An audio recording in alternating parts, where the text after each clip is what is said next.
100세까지 잘 걸으시고 등산도 하시려면 반드시 필요합니다. 많은 분들이 좀 반대로 생각하고 계셨을 것 같아요. 20, 30대에는 유산소 운동 7, 늦어도 한 40대부터는 웬만하면 65세 넘어가시면 살 빼지 마시라. 자, 김철증 이름 낳는다. 지난 시간에 오늘도 서울 아산병원 노인내과 정의원 교수님과 함께 하겠습니다. 네, 어서 오세요. 네, 안녕하세요. 네, 정현입니다. 반갑습니다. 노화를 늦출 수 있는 가장 확실한 방법. 마지막에 이렇게 좀 이야기해 주셨는데 첫 번째 방법 어떤 게 있을까요? 가장 확실한 방법을 딱 하나만 꼽자면 네. 아무래도 근테크가 아닐까 싶습니다. 근데 그건 뭐죠? 재테크 같은 거죠. 근육에 대해서 투자하는 거죠. 내가 잘 살기 위한 충분한 현금이 필요하듯이 충분한 양의 근력과 신체 기능을 유지한 채로 100세를 맞으셔야 돼요. 네. 그러니까 근력 운동을 좀 많이 하는 게 좋을 것 같은데 사실 나이가 좀 있으신 분들은 뭐 이렇게 웨이트 하는 거 이런 것도 좀 힘들어 하시잖아요. 어떤 식으로 좀 근력을 늘릴 수 있을까요? 보통 30대부터 1년에 한 1%씩 근력이 떨어진다고 봅니다. 이게 60대가 되면 가속화하기 시작하고요. 일단 제일 중요한 거는 일찍부터 근력 운동을 시작하는 게 좋고 20, 30대에는 유산소 운동 7, 근력 운동 3, 60, 70대가 되면 유산소 운동 3, 근력 운동 7. 와. 제가 이제 외래를 보다 보면 정말 뭐 운동 뭐 하세요 여쭤보면 대부분 다 걷기 운동한다고 그러시는데 반대로 또 하고 있는 거예요. 그러니까 60, 70대에 걷고 걷는 것만 가지고는 100세까지 걸으실 수는 없다. 예, 반드시 근력 운동이 필요합니다. 근력 운동이라고 하면 어떤? 근력 운동에 대해서 또 이제 그런 공포를 가지시는 분들이 많아요. 뭐 헬스장에 가셔서 데드리프트 해야 되나 막 이런. 그렇지 않습니다. 정말 간단한 댁에서 하실 수 있는 코어 운동과 하체 근력 운동을 포함한 하루에 10분짜리 루틴만 꾸준히 1년만 하셔도 근력이 20% 난다는 보고가 있고요. 스쿼트도 굉장히 좋고 계단 오르기 좋고 플랭크, 런지 주로는 이제 코어에 도움되는 이제 이런 운동들이고 여기다가 또 이제 100세까지 잘 걸으시고 등산도 하시려면 추가해야 되는 게 또 있습니다. 스트레칭입니다. 스트레칭은 주로 앉아서 일하시는 분들은 한 35세 되면 그때부터 관절들이 굉장히 빠르게 굳기 시작하기 때문에 늦어도 한 40대부터는 스트레칭을 배우셔야 돼요. 그 다음에 하셔야 되는 게 중국 또는 뭐 일본 가보시면 공원에서 할아버지들 태극권, 기공 많이 하세요. 팔찌 같은 네, 그런 것들이 좀 특이해 보이지만 균형 운동이거든요.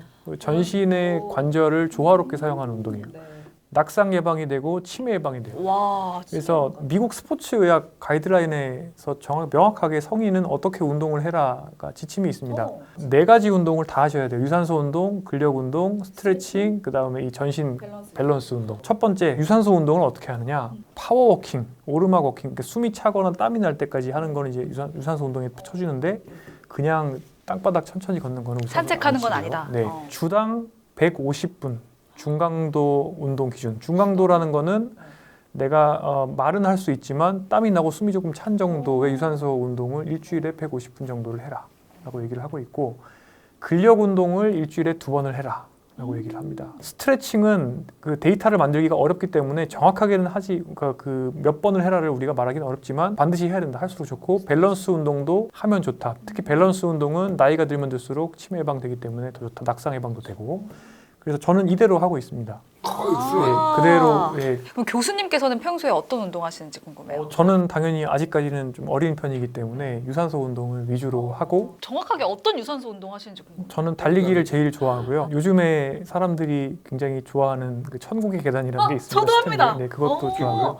그 계단 오르기라고. 네, 이제 스태퍼보다 좀 더 진짜 계단같이 생겼어요. 그거를 하면 확실히 코어가 좀 자극이 되거든요. 그거 몇 분이나 하세요? 정말 제일 많이 해본 거는 사람 없을 때 70분까지 해봤는데 그거 사실 15분만 해도 진짜 힘들거든요. 아닙니다. 그거 강도를 낮추시면 오래 할 수 있습니다. 몇으로 하시는데? 근데 그 기계마다 다르긴 한데 네, 맞아요. 10으로 하다가 많이 힘들면 9, 우와. 더 힘들면 8, 뭐 이렇게. 그러면 골프나 사실 등산 같은 경우도 운동이 될까요? 골프는 굉장히 저강도 신체 활동이라고 볼 수가 있죠. 걷기와 거의 비슷하고 등산은 코어 운동 효과가 있는데 문제는 등산만 하신다는 겁니다. 제가 이제 90대 환자분들 보다 보면 90대임에도 잘 걸어오시는 분들이 있습니다. 진료실로. 이런 분들은 특징이 뭐냐면 반드시 이 4가지의 성분을 다 가지고 있는 운동 루틴을 가지고 계세요.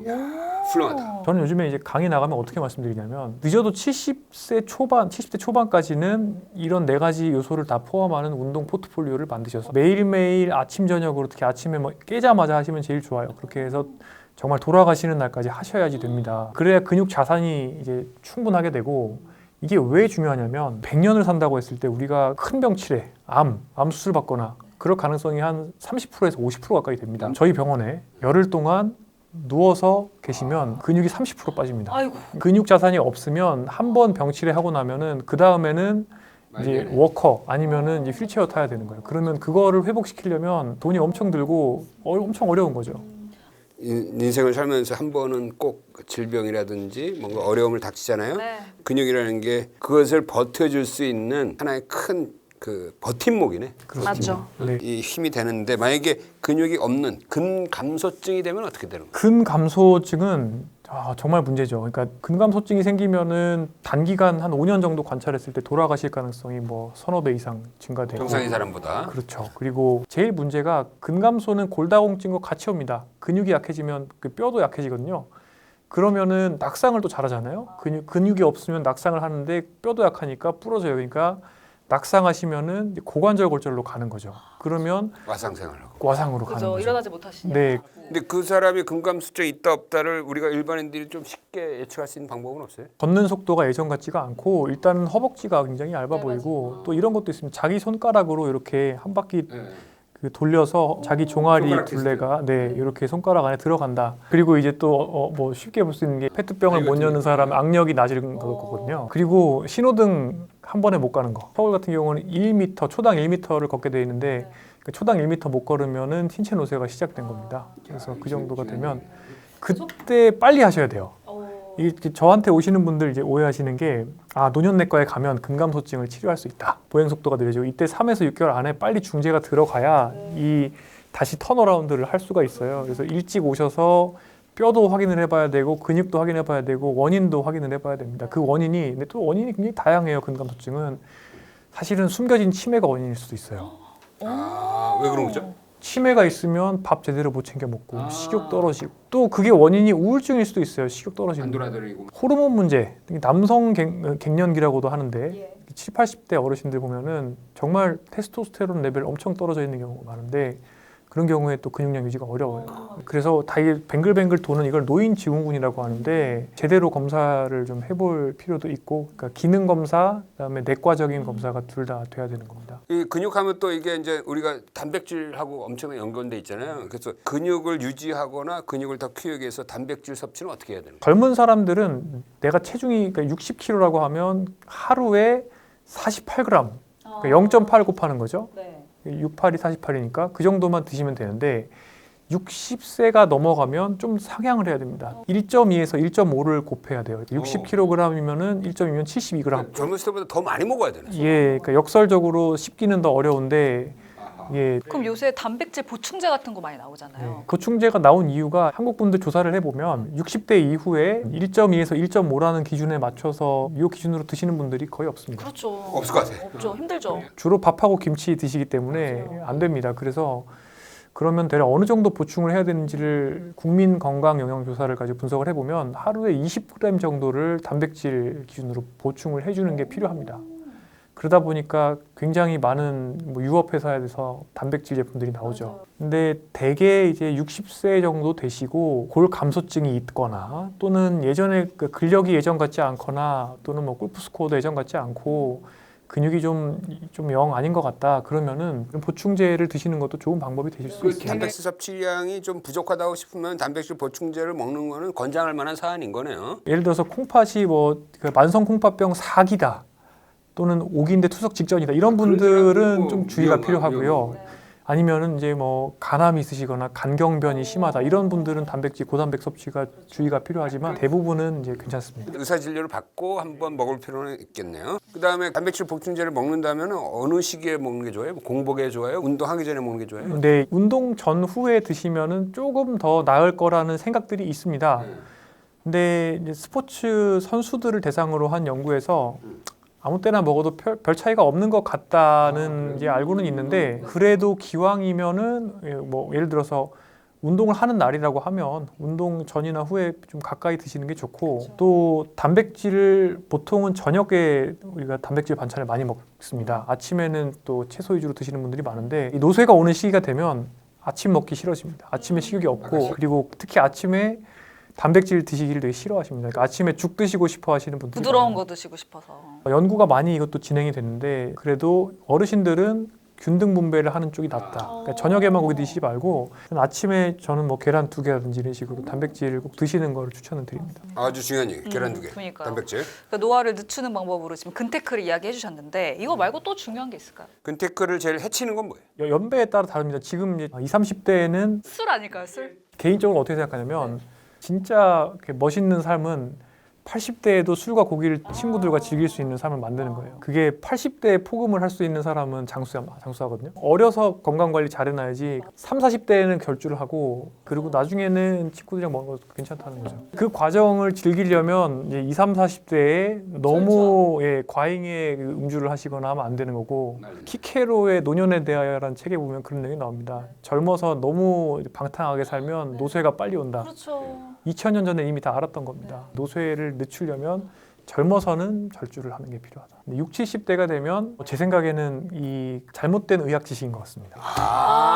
젊었을 때 했으면 좋았던 거고 거기서 소식, 그 다음에 너무 많이 걷기, 그리고 여유가 있으시니까 없이. 갑자기 건강식을 하시기 시작하세요. 그래서 채소를 갈아서 막 삼시세끼 드신다거나. 근데 그거는 비만한 30대가 하면 비만이 치료가 돼요. 근데 그거를 하시면 근손실이 나는 거예요. 맞아요. 그게 제 생각에는 제일 일단은 문제고 또 하나가 만성 질환을 치료할 때 당뇨 치료할 때도 당뇨를 우리가 근육과 지방을 늘리는 방향으로 약을 쓸 수도 있고 더 빼는 방향으로도 이제 쓸 수가 있어요. 그래서 너무 이런 당화혈색소 이런 거에 집착을 하시는 또 환자분들이 무조건 체중을 빼는 방향으로 해달라. 또 그렇게 해서 뭐 고지혈증도 낫고 고혈압도 낫고 싶다. 그러면은 결국에는 대개는 지방이 안 빠지고 고연배에서는 60대 이상에는 근육만 빠져요. 정말 뭐 BMI 27, 그러니까 꽤 비만한 분 이상이 아니면 그거 살 빼려고 하다가 괜히 초과삼간 다 태우고 근육만 빠지거든요. 웬만하면 65세 넘어가시면 살 빼지 마시라 이렇게 말씀드리고 오히려 있어요. 많은 분들이 좀 반대로 생각하고 계셨을 것 같아요. 아니 그리고 또 왜 과체중의 파라독스라고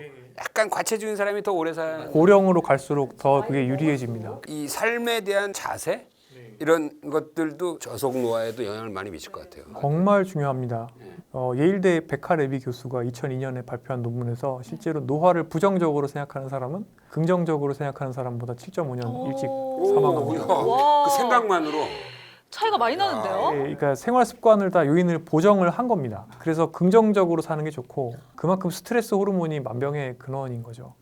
그래서 비교하는 마음, 질투, 땅을 내가 그때 못 사서 배가 아프다, 뭐 이런 생각들, 이런 것들이 안 좋고 그래서 그 블루존 있지 않습니까? 장수마을이죠. 장수마을 사람들의 생활 습관을 보면 항상 보면 과잉도 없고 그렇다고 너무 결핍도 없고요. 그러니까 적당하게 사시는 거예요. 친구들이랑 술도 한잔 할 수가 있고 어떨 때는 고기를 또 잔뜩 구워 먹기도 하는데 전체적으로 봤을 때 삶은 굉장히 조화롭고 중용이 있는 삶을 사는데 이분들이 특징이 65라는 숫자가 없습니다. 이분들의 개념에는. 65가 우리가 65세가 되면 그때부터는 일하면 안 된다. 약간 이런 게 워낙에 우리나라에 분위기가 있잖아요. 왜 노년층에서 일을 하면 빈곤 때문이다. 이렇게 또 생각하는 개념, 그 어떤 팽배한 그런 관념들이 있는데 80대에도 젊은 사람보다 신체 기능, 인지 기능 좋은 분들 보면 대부분 65라는 생각을 아예 하지 않고 내가 평생 동안 액티브하게 사는 거죠. 그냥 항상 뭐 젊으나 나이가 드나 즐겁게 살고 또 어느 정도는 변동성을 또 허용하고 즐겁게 하고 싶은 거 하면서 사는 거죠. 네, 건강한 정신이 또 건강한 신체를 만드는 것 같습니다. 삶을 대하는 자기 자신의 어떤 중용의 철학, 균형감, 그다음에 긍정적인 자세 그런 것들이 다 뭐 쌓이고 쌓여서 거기에 이제 여기 정 교수님이 얘기한 의학적 지식까지 쌓여서 아주 천천히 건강하게 늙어가고 인생을 즐기면서 사는 거죠. 맞습니다. 네, 그래서 이제 마지막으로 말씀을 드리고 싶은 게 딱 하나 있는데 노화에 대해서 또는 건강에 대해서 우리를 어떤 기계로 생각하지 않으셨으면 좋겠어요. 자연스럽게 생각하시는 게 좋겠고, 그러니까 이제 일본 책들 보면은 그렇게 자연스럽게 하자는 것들이 많이 나오는데 미국 쪽에서 그런 뭐 건강 습관 노화 이쪽 책 보면은 찍어 누르려고 하는 것들이 많아요. 근데 그렇게 하는 게 아니고 우리 기계가 아닙니다. 자기 생활에 이렇게 다 스며들어서 자연스럽게. 그런 자연스럽게 여러 가지 활동들을 하면서 낙천적인 생활을 하면서 네, 살아가면 맞습니다. 저속 노화가 되지 않을까 네, 맞습니다. 싶습니다. 오늘 그 이 초고령 사회에서 가장 중요한 어떤 그 노화의 문제, 또 어떻게 하면 천천히 건강하게 잘 즐겨갈 수 있는지 얘기를 정말 중요한 얘기를 많이 들었습니다. 네, 맞습니다. 오늘 영상 보시고 자연스럽게 궁금한 점이 생기신 분들은 댓글 좀 많이 남겨주시고요. 좋아요와 알림 설정까지 부탁드리면서 저희는 여기서 인사드리도록 하겠습니다. 고맙습니다. 감사합니다. 아유, 고맙습니다. 예.